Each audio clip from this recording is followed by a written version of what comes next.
This is Health Yeah, your weekly update on what's going on in the health, wellness, and medical world with Monica Robbins. Hi everyone, thanks so much for checking out Health Yeah, your prescription for clear, concise medical health and wellness information. Back in March, I had the opportunity to talk with Dr. Dana Wolf. She's the director of the Clinical Virology Unit at Hadassah University Medical Center in Israel. We discussed the difference in how Israel responded to the pandemic, as well as her research with pregnant women and the COVID vaccines. Israel has managed to get nearly 70% of their citizens vaccinated. How did they do it? She explains, but first tells us a little about herself. So I am a physician scientist in virology and infectious diseases, a professor of virology at the Hebrew University of Jerusalem, Israel. I'm an active clinician as well. And I direct the Clinical Virology Laboratory at the Hadassah University Medical Center, which is a tertiary care medical center in Jerusalem, Israel, one of the largest medical centers in Israel. And I also have my research lab focusing on viral infections, viral damage, pathogenesis, and on antiviral drugs. So you have literally been on the front lines of this entire pandemic from day one, I would assume. Yes, I would say from day zero, because as the head of a clinical virology lab, of mid-sized specialized clinical virology lab, we, like many other laboratories around the globe, were catapulted by this pandemic into a high throughput arena. And so a high throughput, need for a very short turnaround time within a pandemic, oscillating, fluctuating activity, as well as the recognized need to test not only symptomatic sick patients, but also asymptomatic patients to contain the spread of the epidemic. So yes, we've been on the front line in testing new antiviral approaches and modulating national policies within my activity in the advisory committee for vaccine immunization practices. One of the things I noticed was the way Israel did the vaccine rollout from December 20th on. It seems Israel did everything right. What can the rest of the world learn from what Israel had done, and can you kind of explain what I'm talking about? Okay, so this turned to be a major success. I'm very proud of this achievement. So, one of the strengths, except for getting the right vaccine in the right time, in the right amounts, planning everything ahead of time, was that we have a very organized, well-orchestrating public health system. So there are four major public agencies, health insurance agencies, and by definition, each person belongs to one of them, is insured by one of them. So there is a very well-orchestrated treatment and information collection system, and everybody is well above orchestrated by the Ministry of Health. So the vaccine was a very good decision and very good step, but not only having the vaccine, but also distributing it very efficiently and timely, and collecting all the information and having everybody vaccinated by steps.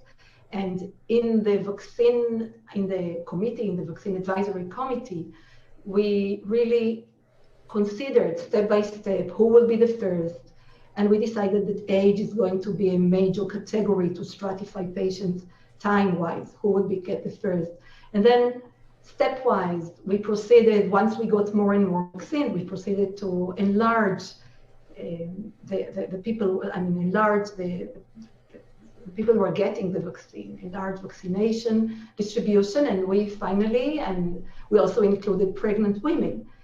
After initial hesitation with regard to safety, to lack of data, we decided, weighing the risk and the benefits, to recommend that pregnant women be offered vaccine during second and third trimester. So what percentage of the country as of now is vaccinated? The percentage of people 16 years of age and more above who have been vaccinated so far is 70%.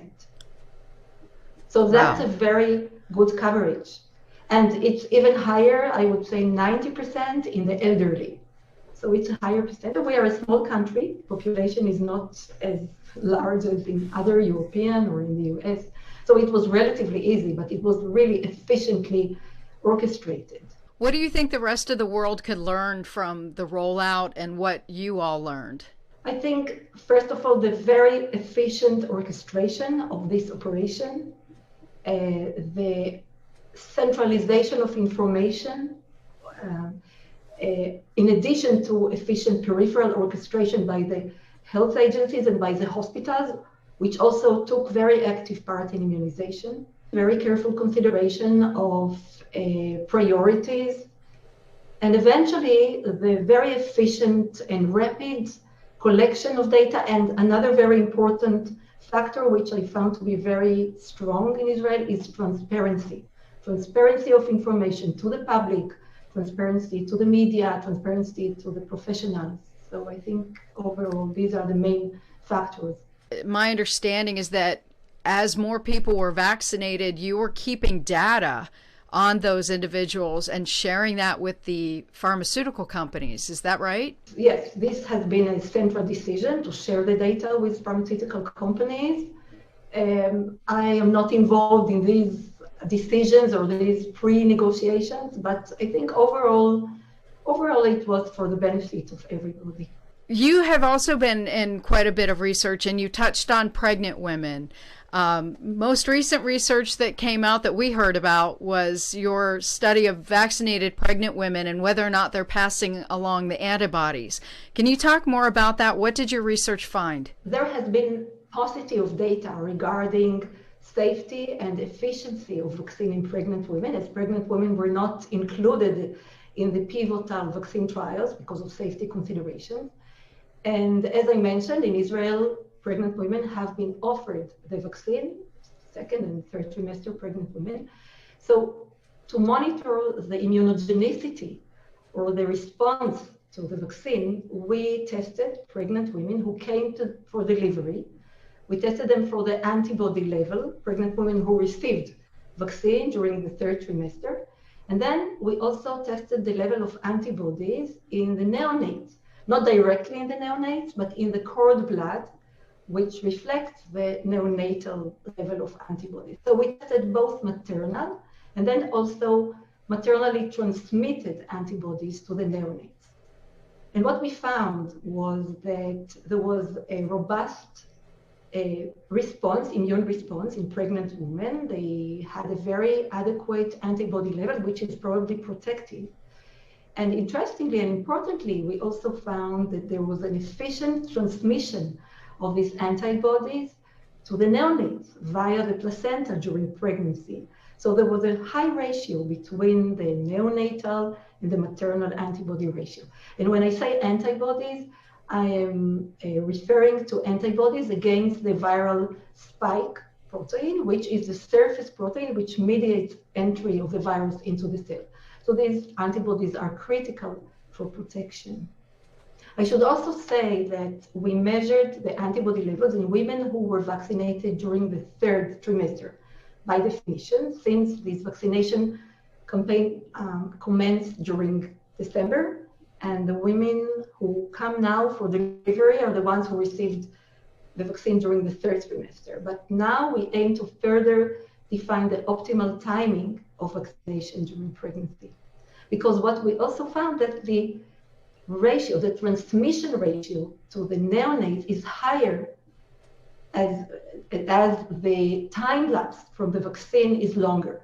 So the earlier the vaccine was obtained, the higher the transmission to the baby or to the neonate.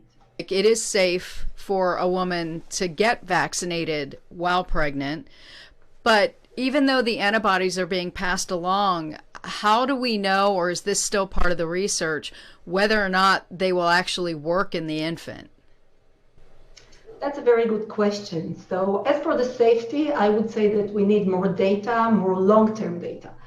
There are no safety concerns so far. I mean, more than 60% of pregnant women in Israel received the vaccine, and there were no reports of significant adverse events associated with the vaccine. As for the durability or activity of antibodies, that's a major question that we would like to further address. So we would like to study, and we are actually studying it right now, how protective these antibodies are. Just finding the antibodies does not mean they are going to be highly protective. And then a second important question, or another one, is what will be the durability or the longevity of these antibodies? How long will the antibodies survive and protect the neonates?